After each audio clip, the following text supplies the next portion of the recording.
देखिए दोस्तों, green Apple chicken तंदूर। देखिए न्यू रेसिपी है गार्लिक के साथ। देखिए मस्त बन जाओ।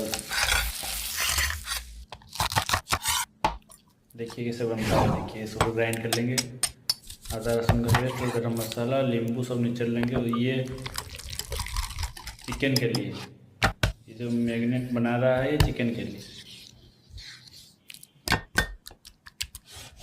हो गया। जिसको फ्राई कर लेंगे थोड़ा।